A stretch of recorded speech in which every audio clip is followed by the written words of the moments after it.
Morning all of you. हमारा topic चल रहा था पुनर्जागरण। हम लोगों ने पुनर्जागरण के अर्थ को समझा। पुनर्जागरण 14वीं शताब्दी से 16वीं शताब्दी का काल पुनर्जागरण यूरोप के इतिहास में पुनर्जागरण काल के नाम से जाना जाता है। हम लोगों ने पुनर्जागरण के कारण भी पढ़े कि पुनर्जागरण क्यों हुआ, क्या कारण थे पुनर्जागरण के। ठीक है, आज का जो हमारा टॉपिक है वो है पुनर्जागरण का प्रभाव। क्या प्रभाव पड़ा, ये जो पुनर्जागरण हुआ इसका क्या इफेक्ट आए, क्या प्रभाव पड़ा, किस किस चीज को इसने प्रभावित किया। आज का हमारा ये टॉपिक है पुनर्जागरण के प्रभाव। ठीक है, साहित्य, कला, विज्ञान सब पर पुनर्जागरण का प्रभाव पड़ा। तो जो सबसे पहले हमारा चर्चा का विषय है साहित्य पर क्या प्रभाव पड़ा। साहित्य मतलब लिटरेचर, जैसे कह सकते हैं रामायण है, गीता है, महाभारत है, ये हमारा क्या है, साहित्य है, हमारा लिटरेचर है।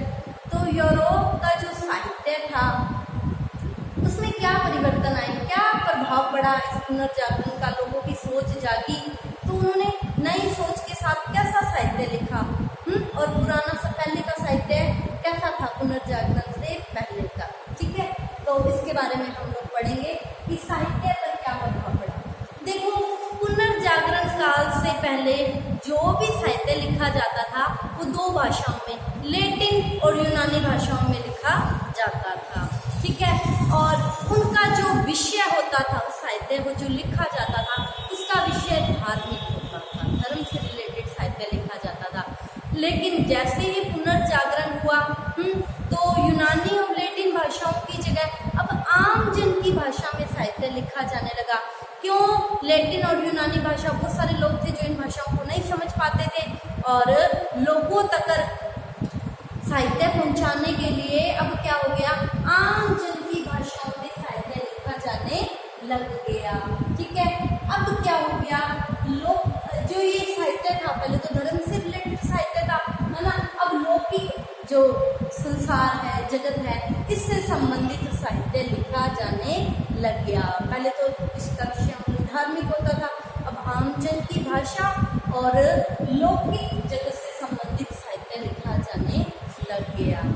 अब ये जो साहित्य लिखा, कौन कौन से साहित्यकार थे और इन्होंने जो परिवर्तन किए वो क्या थे, क्या रचनाएं इन्होंने लिखी, तो हम इन्हीं साहित्यकारों के बारे में पढ़ेंगे। तो जो सबसे पहले साहित्यकार माने जाते हैं पुनर्जागरण काल के, दांते ही पहले साहित्यकार थे जिन्होंने आमजन की भाषाओं में लौकिक साहित्य लिखा। ठीक है, और इन्हें ही पुनर्जागरण कालीन साहित्य का पिता भी कहा जाता है। ठीक है, तो इनकी जो दांते साहित्यकार का नाम है, इन्होंने जो साहित्य, जो किताब, जो रचनाएं लिखी वो कौन कौन सी थी, वीता नव, मोनार्किया और डिवाइन कॉमेडी। वैसे तो इन्होंने बहुत सारी रचनाएं लिखी, साहित्य लिखा था, लेकिन ये इनकी महत्वपूर्ण रचनाएं मानी जाती हैं। वीता नव पहले तो मैंने बताया धर्म से रिलेटेड साहित्य था, ये थे जिन्होंने विषय को बदला। अब देखो इनकी जो रचना थी वीता नव में देखो इन्होंने क्या किया है, क्या लिखा है। इनकी प्रेमिका थी ब्रिटिशा के सौंदर्य का वर्णन किया है। इससे पहले कभी भी किसी साहित्यकार ने स्त्री सौंदर्य का वर्णन नहीं किया था। इससे पहले पोपट पादरियों के अधिकार में था सारा साहित्य, वो धर्म से रिलेटेड साहित्य लिखवाते थे। इसमें कहीं भी अश्लीलता दिखाई नहीं देती है, ये जो सौंदर्य का वर्णन है। ठीक है, दूसरी इनकी जो रचना थी मोनार्किया में इन्होंने एक आदर्श राज्य के बारे में लिखा है कि एक आदर्श राज्य वही है जहाँ वहाँ के लोगों को अपने विचार रखने की, जीवन जीने की क्या हो, स्वतंत्रता हो। इन्होंने स्वतंत्रता संबंधी विचार रखे मोनार्किया में, और पोप और पादरियों के राज्य की क्या की, आलोचना की। ठीक है, तो पोप और पादरी क्या हो गए थे, इनसे नाराज हो गए थे दांते से, और उन्होंने ये जो किताब थी मोनार्किया, इसको क्या कर दिया था, जलवा दिया था। ठीक है, जला दी थी ये किताब। अगली क्या है इनकी जो रचना है, डिवाइन कॉमेडी।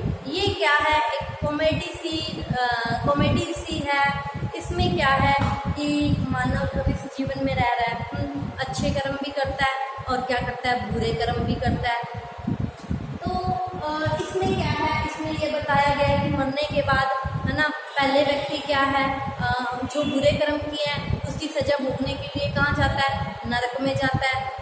फिर नरक से वो सारी यातनाएं सहने के बाद कहाँ आ जाता है, जो उसने जीवन में अच्छे कर्म किए हैं उसको भोगने के लिए, है ना, वो स्वर्ग में आ जाता है। ठीक है, तो क्या है, मतलब ये जो रचना है, इसकी शुरुआत तो दुख से हो रही है नरक के, इसका अंत कहाँ से हो रहा है, सुखों से हो रहा है, इसलिए इसे कॉमेडी कही गई है। ठीक है, अब अगले जो साहित्यकार हैं दांते के बाद जो आते हैं पेट्रोव के बारे में मैंने आपको कल भी बताया था। पेट्रोव क्या माने जाते हैं, मानवतावादी विचारधारा के जनक माने जाते हैं। देखो आपके 2-2 नंबर के छोटे क्वेश्चन भी आएंगे एग्जाम में, ठीक है, उसमें कई बार क्वेश्चन पूछ लिया जाता है कि मानवतावादी विचारधारा के जनक कौन थे, तो मानवतावादी विचारधारा के जनक पेट्रोव को माना गया है। ठीक है, अब हम पढ़ेंगे इस पेट्रोव ने कौन सा साहित्य लिखा। ठीक है, पेट्रोव की जो महत्वपूर्ण रचनाएं हैं फैमिलियर लेटर और सिनेटो, ये इनकी फैमिलियर लेटर और सिनेटो, ये इनकी 2 महत्वपूर्ण रचनाएं मानी जाती हैं। तो अब देखो फैमिलियर लेटर क्या है, इनकी जो रचना है फैमिलियर लेटर, देखो फैमिलियर लेटर में क्या है, फैमिलियर लेटर में इन्होंने जितने भी बड़े बड़े साहित्यकार हैं उनके साथ पत्र व्यवहार किया है, स्वतंत्रता संबंधी विचार और व्यक्ति को उन्हीं बातों को स्वीकार करना चाहिए जो तर्क की कसौटी पर खरी उतरें। ठीक है, इसीलिए इन्होंने ये जो पत्र व्यवहार किया है, इसीलिए इसे फैमिलियर लेटर के नाम से जाना गया है। ठीक है, अगली जो इनकी रचना है सिनेटो क्या है, प्रेम गीतों का संग्रह है। इसमें बहुत सारे प्रेम से संबंधित गीत लिखे हुए हैं। इनकी एक प्रेमिका थी ल्योरा, क्या नाम था, ल्योरा। इन्होंने अपनी प्रेमिका ल्योरा को प्रभावित करने के लिए बहुत सारे गीत लिखे थे, उनकी तो कोई किताब में कर दिया गया जिसे क्या कहा गया, सिनेटो कहा गया। सिनेटो प्रेम गीतों का संग्रह है। अब जो अगले साहित्यकार हैं ये हैं बुकासियो भी एक महत्वपूर्ण साहित्यकार माने गए हैं। ठीक है, इनकी जो महत्वपूर्ण रचना है डेकामेरॉन क्या है, देखो डेकामेरॉन एक किताब है, साहित्य है, किताब है। इस किताब में क्या है, 100 कहानियों का संग्रह है, 100 कहानियां इकट्ठी करके इस किताब में लिखी गई है। अब देखो ये क्या है, इस पुस्तक में ये बताया गया है कि प्लेग रोग फैल गया। ठीक है, उस प्लेग रोग से बचने के लिए 7 पुरुष और 3 महिलाएं कहाँ चले गए, जंगल में चले गए प्लेग रोग से बचने के लिए। और हर एक व्यक्ति 10 हो गए टोटल, हर एक व्यक्ति क्या कहता था, पूरा दिन स्पेंड करने के लिए, बिताने के लिए, समय व्यतीत करने के लिए रोज एक कहानी कहता था। ठीक है, और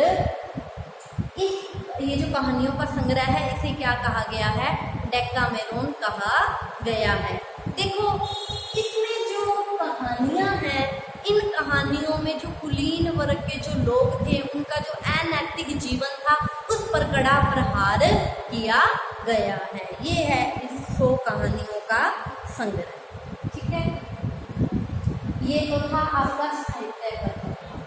ठीक है, अब हम पढ़ेंगे कला पर क्या प्रभाव। देखो कला में बहुत सारी कलाएं आ जाती हैं, चित्रकला भी आएगी, मूर्ति कला भी आएगी, स्थापत्य कला भी आएगी। कला को बहुत सारे भागों में डिवाइड किया गया, अलग अलग तरह की कलाएं होती हैं। तो सबसे पहले हम चित्रकला का प्रभाव क्या पड़ा उसके बारे में पढ़ेंगे। ठीक है, तो चित्रकला पर क्या प्रभाव पड़ा, पहले जितने भी चित्र बनाए जाते थे सारे धर्म से रिलेटेड चित्र बनाए जाते थे और इन चित्रों का प्रयोग गिरजाघरों की दीवारों को सजाने के लिए किया जाता था। ठीक है, और जो अब का जो चित्रकला में क्या परिवर्तन आए उसके बारे में देखते हैं। तो जो चित्रकार हुए हैं सबसे पहले पुनर्जागरण काल के दौरान जिएटो। ठीक है, जिएटो एक चित्रकार हुए, ये पहले चित्रकार थे जिन्होंने धर्म के स्थान पर प्रकृति के सौंदर्य के और मानव के चित्र बनाने शुरू किए, इसीलिए इन्हें चित्रकला का पिता भी कहा जाता है। पहले तो क्या है, गिरजाघरों को सजाने के लिए धार्मिक चित्र बनाए जाते थे। अब क्या है, प्रकृति से संबंधित, प्रकृति का मतलब समझते हो आप, फूल, नदियां, पहाड़, पेड़ पौधे, ये सब किस में आ जाता है, प्रकृति में, और मानव से संबंधित चित्र बनाए, इसे चित्रकला का पिता कहा जाता है। जियो तो अब जो अगले चित्रकार में है लियोनार्डो दा विंची, ये सबसे महत्वपूर्ण चित्रकार माने गए हैं पुनर्जागरण के, लियोनार्डो दा विंची। देखो लियोनार्डो दा विंची के वैसे तो बहुत सारे चित्र हैं, जो इनके प्रमुख चित्र हैं उनके बारे में हम चर्चा करेंगे। तो इनके जो प्रमुख चित्र हैं उसमें है मोनालिसा। मोनालिसा के बारे में आप सब लोग क्या है पढ़ चुके हैं, पिछली क्लासों में पढ़ चुके हैं ना मोनालिसा के बारे में, ठीक है। तो देखो मोनालिसा, मोनालिसा कौन थी, मोनालिसा लियोनार्डो दा विंची का एक पड़ोसी था, जियोकोंडा, उसकी पत्नी थी, ठीक है। तो इनका घर क्या आमने सामने होता था, खिड़की थी एक। तो ये मोनालिसा को अपने पड़ोसी जियोकोंडा की पत्नी मोनालिसा को जब भी खिड़की से देखते थे वो हमेशा क्या मुस्कुराती रहती थी, और उसकी जो ये मुस्कान थी वो बड़ी अजीब सी मुस्कान थी, वो यूं लगता था कि वो कुछ कहना चाहती है, ठीक है, और उसकी मुस्कान को कोई समझ नहीं पा रहा था कि ये क्या कहना चाहती है। मतलब उसकी जो मुस्कान है वो क्या बनी हुई थी, चित्रकारों के लिए उसका कोई उद्देश्य था उसका मुस्कुराने का, लेकिन वो समझ नहीं आ रहा था कि उसका क्या उद्देश्य है, ठीक है। उसकी मुस्कान बहुत कुछ कहना चाहती थी, लेकिन कोई भी उसकी मुस्कान को समझ नहीं पा रहा था। ये उसकी जो मुस्कान है चित्रकारों के लिए एक कह सकते हैं कि हम एक अजीब सा नुक्सा बनी हुई थी, भी क्या कहना चाह रही है कुछ समझ नहीं पा रहा था। वरना चित्रकार चित्र को देखते ही पहचान जाता है कि चित्र का क्या उद्देश्य है, क्या कहना चाह रहा है, ठीक है। एक उसकी जो मुस्कान थी हम कह सकते हैं रहस्यमय मुस्कान थी, उसकी मुस्कान में एक रहस्य छिपा हुआ था, जो रहस्य जो पता ना हो, जो जान ना पाए, तो वो ऐसी ही मुस्कान थी, ठीक है।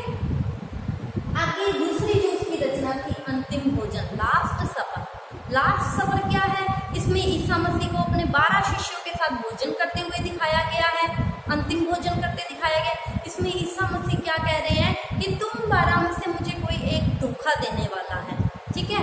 और 11 शिष्यों का जो चेहरा है उस पर आश्चर्य का भाव है, अरे कौन है कौन है कौन है, इस तरह आश्चर्य का भाव है। और एक शिष्य है जिसके चेहरे पर डर का भाव है, क्यों, क्योंकि उसको लगा कि ईसा मसीह को, गुरु को जी को इस बात का पता चल गया है कि एक धोखा देने वाला है, तो उनको ये भी पता होगा कि मैं ही धोखा देने वाला हूँ।